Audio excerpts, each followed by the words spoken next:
ইরানের মাটিতে চীনের গোপন মিশন। হরমুজ নিয়ন্ত্রণের দড়ি ছিঁড়তে মুখোমুখি আমেরিকা ও ইরান। পাকিস্তানের লাইফলাইনে ভারতের আঘাত, পরমাণু যুদ্ধের শঙ্কা। পুতিনের কাছে সেনা বিক্রি করে রাতারাতি কোটিপতি কিম। যুদ্ধ কয়েক বছর চললেও ক্ষেপণাস্ত্র সক্ষমতা কমবে না ইরানের। ইরানের মাটিতে খনন কাজ চালাবে চীন। আধুনিক যুদ্ধের মোড় ঘুরিয়ে দিতে পারে যে 17টি বিরল ধাতু, তারই সন্ধানে ইরানের মাটি খুঁড়তে নামছে শি জিনপিং এর চীন। মধ্যপ্রাচ্যের চলমান যুদ্ধের উত্তেজনার মধ্যেই বেইজিং তেহরানের এই নতুন মিশনের খবরে ঘুম হারাম যুক্তরাষ্ট্রের। এমন তথ্য উঠে এসেছে সাউথ চায়না মর্নিং পোস্টের একটি প্রতিবেদনে। চীনের ন্যাশনাল ন্যাচারাল সায়েন্স ফাউন্ডেশন এবং ইরানের বিজ্ঞান ফাউন্ডেশনের সঙ্গে চলতি বছরের যৌথ কর্মশালার কর্মসূচি প্রকাশ করা হয়েছে। এতে 5টি সহযোগিতার ক্ষেত্রের মধ্যে রাখা হয়েছে রেয়ার আর্থের অনুসন্ধান। রেয়ার আর্থ মূলত বিশেষ ধরনের 17টি ধাতুর সমষ্টি। আধুনিক যুদ্ধাস্ত্র তৈরিতে এগুলো রীতিমতো গেম চেঞ্জার। আধুনিক ক্ষেপণাস্ত্রের যন্ত্রাংশ, যুদ্ধ বিমানের প্রযুক্তি, রাডার এবং অন্যান্য সামরিক সরঞ্জাম সবকিছুতেই এই ধাতুগুলোর কোনো বিকল্প নেই। বর্তমান বিশ্বে এই খনিজগুলোর উৎপাদন এবং প্রক্রিয়াজাতকরণে চীনের একচেটিয়া আধিপত্য রয়েছে। অন্যদিকে ইরানের মধ্যাঞ্চলে প্রায় 7,000 বর্গ কিলোমিটার এলাকা জুড়ে মিলেছে রেয়ার আর্থের বিশাল সম্ভাবনাময় খনি। কিন্তু সেগুলো উত্তোলনের আধুনিক প্রযুক্তি তেহরানের হাতে নেই। আর ঠিক এই শূন্য স্থানই এবার পূরণ করতে যাচ্ছে চীন। 2017 সাল থেকে এই দুই দেশের মধ্যে বিজ্ঞান ভিত্তিক সম্পর্ক থাকলেও বর্তমান যুদ্ধ পরিস্থিতিতে রেয়ার আর্থ নিয়ে এই নতুন চুক্তি এক আলাদা মাত্রা যোগ করেছে। বিশেষজ্ঞরা বলছেন, ইরানে যদি এই খনিজের বড় কোনো মজুদ সত্যি পাওয়া যায়, তবে তা বিশ্বের সামরিক প্রযুক্তির সমীকরণই পাল্টে দেবে। তৈরি হবে ক্ষেপণাস্ত্র তৈরির কাঁচামালের এক নতুন ও শক্তিশালী উৎস। আর ঠিক এখানেই কপালে ভাঁজ পড়েছে যুক্তরাষ্ট্রের। চীন ও ইরানের এই যুগলবন্দি আগামী দিনে আমেরিকার জন্য কতটা চিন্তার কারণ হয়ে দাঁড়ায়, সেটি এখন দেখার বিষয়। হরমুজ নিয়ন্ত্রণে দড়ি ছিঁড়তে মুখোমুখি আমেরিকা ও ইরান। একদিকে মার্কিন প্রেসিডেন্ট ডোনাল্ড ট্রাম্পের দাবি কৌশলগত এই নৌপথ এখন ওয়াশিংটনের পূর্ণ নিয়ন্ত্রণে রয়েছে। অন্যদিকে তেহরান থেকে এসেছে পাল্টা ঘোষণা, হরমুজ এখনও ইরানের নিয়ন্ত্রণেই রয়েছে। এমন তথ্য উঠে এসেছে ইরানের সংবাদ মাধ্যম ফার্স্ট নিউজের এক প্রতিবেদনে। কথায় আছে, দড়ি টানাটানিতে শেষ পর্যন্ত দড়ি ছিঁড়ে যায়। হরমুজ প্রণালী নিয়ে তেহরান ও ওয়াশিংটনের পাল্টাপাল্টি অবস্থানে এখন সেই দড়ি টানাটানির মতোই উত্তেজনা বাড়াচ্ছে। এমন পরিস্থিতিতে হরমুজের নিয়ন্ত্রণ নিয়ে নিজেদের অবস্থান স্পষ্ট করেছে ইরানের সামরিক বাহিনী। তাদের দাবি কৌশলগত এই নৌপথ এখন পুরোপুরি তেহরানের নিয়ন্ত্রণে রয়েছে। আর ইরানের অনুমতি ও নজরদারি ছাড়া কোনো বাণিজ্যিক জাহাজ বা তেলবাহী ট্যাঙ্কারের নিরাপদে হরমুজ পার হওয়ার সুযোগ নেই। ইরানের সর্বোচ্চ সামরিক কমান্ডের মুখপাত্র লেফটেন্যান্ট কর্নেল ইব্রাহিম জোলফাকারি বৃহস্পতিবার এক বিবৃতিতে বলেন, হরমুজের স্বাভাবিক জাহাজ চলাচল ও যুক্তরাষ্ট্রের নিয়ন্ত্রণ প্রতিষ্ঠার দাবি পুরোপুরি মিথ্যা। তার দাবি এমন বক্তব্য মার্কিন সামরিক বাহিনীর হতাশা এবং অসহায়ত্বেরই বহিঃপ্রকাশ। একই সঙ্গে কোনো ধরনের হামলা হলে আগের চেয়েও শক্তিশালী জবাব দেওয়া হবে বলেও হুঁশিয়ারি দেন তিনি।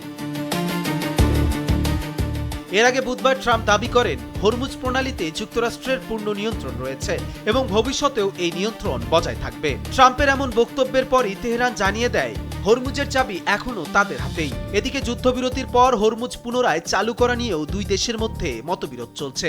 17 জুন পাকিস্তানের মধ্যস্থতায় যুক্তরাষ্ট্র ও ইরানের মধ্যে একটি সমঝোতা স্মারক স্বাক্ষরিত হয়েছিল। এতে নৌপথটি পুনরায় চালু ও ব্যবস্থাপনার দায়িত্ব ইরানের ওপর থাকার কথা বলা হয়। কিন্তু সমঝোতা হলেও কাটেনি টানাপোড়েন, পুরি খুলে দেওয়ার বিষয়ে তারা রাজি নয়। এদিকে হরমুজ দিয়ে জাহাজ চলাচলের জন্য নতুন একটি ব্যবস্থা নিয়ে ইরান ও ওমানের মধ্যে আলোচনা চলছে। তবে শেষ পর্যন্ত সেই আলোচনা কতটা এগোয় সেটি এখন দেখার বিষয়। কবির চৌধুরী, জয়, কালবেলা। সন্ত্রাসবাদের কড়া জবাব দিতে এবার সরাসরি পাকিস্তানের লাইফলাইনে আঘাত হানল ভারত। পেহেলগাম হামলায় 26 জন নিহতের বদলা নিতে 65 বছরের পুরনো ঐতিহাসিক সিন্ধু পানি চুক্তি স্থগিত করে দিয়েছে নয়াদিল্লি। আর ভারতের এই এক পদক্ষেপেই ঘুম উড়েছে পাকিস্তানের। বর্ষাকালে ভারত পানি বাড়ার আগাম তথ্য না দেয়ায় যে কোনো মুহূর্তে তলিয়ে যেতে পারে পাকিস্তানের বিস্তীর্ণ এলাকা। পাকিস্তানে এখন একদিকে যেমন খরা, অন্যদিকে ভয়াবহ বন্যার আতঙ্ক। আর এই আতঙ্কেই এবার ভারতকে যুদ্ধের হুঁশিয়ারি দিয়ে পাকিস্তানের প্রধানমন্ত্রী শেহবাজ শরীফ বলেন, পানির এক ফোঁটাও আমাদের রেড লাইন। ভারতীয় সংবাদ মাধ্যম এনডিটিভির প্রতিবেদনে এসব তথ্য জানানো হয়েছে। ঘটনার সূত্রপাত 2025 সালের এপ্রিলে কাশ্মীরের পেহেলগামে ভয়াবহ সন্ত্রাসী হামলায় প্রাণ হারান 26 জন বেসামরিক নাগরিক। ঘটনার পরপরই কোনো নিরপেক্ষ প্রমাণ ছাড়াই দায় চাপানো হয় ইসলামাবাদের উপর। শাস্তিমূলক পদক্ষেপ হিসেবে 1965 সাল থেকে টিকে থাকা ঐতিহাসিক সিন্ধু পানি চুক্তি একতরফা স্থগিত করে নয়াদিল্লি। মুহূর্তে বদলে যায় চিত্রপট, ছিন্ন হয় কূটনৈতিক ও বাণিজ্যিক সম্পর্ক, বন্ধ হয় সীমান্ত এবং বাতিল হয় নাগরিকের ভিসা। পাকিস্তান ঘটনার স্বাধীন তদন্ত চাইলেও তা প্রত্যাখ্যান করে ভারত সামরিক অভিযানে নেমে পড়ে।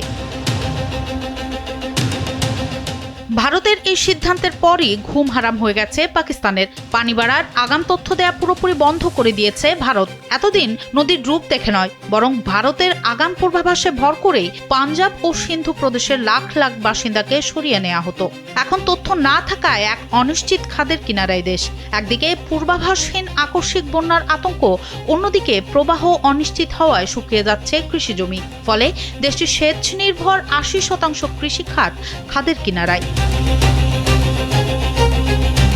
এমন পরিস্থিতিতে ইসলামাবাদের ইয়াদগার ই ফাতা স্মৃতিসৌধে দাঁড়িয়ে ভারতকে চরম হুঁশিয়ারি দেন পাক প্রধানমন্ত্রী শেহবাজ শরীফ। তিনি স্পষ্ট জানান, পাকিস্তান শান্তি চায়, কিন্তু একে দুর্বলতা ভাবা ভুল হবে। পানির প্রতিটি ফোঁটা রেডলাইন উল্লেখ করে তিনি বার্তা দেন, সার্বভৌমত্বে আঘাত আসলে 2025 সালের মে মাসের সামরিক সংঘাতের চেয়েও দ্বিগুণ কঠোর জবাব দেয়া হবে। অথচ 1960 সালে বিশ্বব্যাংকের মধ্যস্থতায় হওয়া এই চুক্তিতে নদীর 20% পানি ভারত ও 80% পাকিস্তান পেয়েছিল। রাভি, বিয়াস ও শতদ্রু ভারতের এবং সিন্ধু, ঝিলম ও চেনাব যায় পাকিস্তানের ভাগে। কিন্তু সেই নদীর বুকে ভারতের নতুন বাঁধ নির্মাণ আর চুক্তি স্থগিতের জেরে বহু পুরনো অমীমাংসিত ক্ষত আবার নতুন করে দাও দাও করে চলে ওঠে। যদিও নেদারল্যান্ডসের দ্য হেগ ভিত্তিক আন্তর্জাতিক সালিসি আদালত স্পষ্ট রায় দিয়ে জানিয়েছে, চুক্তি একতরফা স্থগিতের আইনি ভিত্তি নেই, কিন্তু আদালতের নির্দেশ সত্ত্বেও ভারত তথ্যের আদান প্রদান বন্ধ রাখায় এবং উভয় পক্ষ নিজেদের অবস্থানে অনড় থাকায় পারমাণবিক অস্ত্রধারী দুই দেশের সীমান্তে গোলাগুলি ও কূটনৈতিক টানাপোড়েনের পর এবার পানি বন্টন ইস্যুতে এশিয়ার আকাশে ঘনিয়ে আসছে রক্তক্ষয়ী সংঘাতের নতুন মেঘ। সনম সিদ্দিকী, কালবেলা। 2021 সালে দেশের চরম অর্থনৈতিক ব্যর্থতার কথা স্বীকার করে ভরা মজলিসে সবার সামনে কেঁদে ফেলেছিলেন উত্তর কোরিয়ার এক নায়ক কিম জং উন। কিন্তু ঠিক 4 থেকে 5 বছরের মাথায় ভবনের বাইরে সারিবদ্ধ কামানের সামনে দাঁড়িয়ে একই কিম গর্বভরে বলে উঠলেন, সবকিছু আমূল বদলে গেছে। রাশিয়া ইউক্রেন যুদ্ধ যখন সারা বিশ্বের অর্থনীতিকে চরম সংকটে ফেলেছে, ঠিক তখনই এই যুদ্ধ আশীর্বাদ হয়ে ধরা দিয়েছে বিশ্বের সবচেয়ে একঘরে দেশ উত্তর কোরিয়ার জন্য।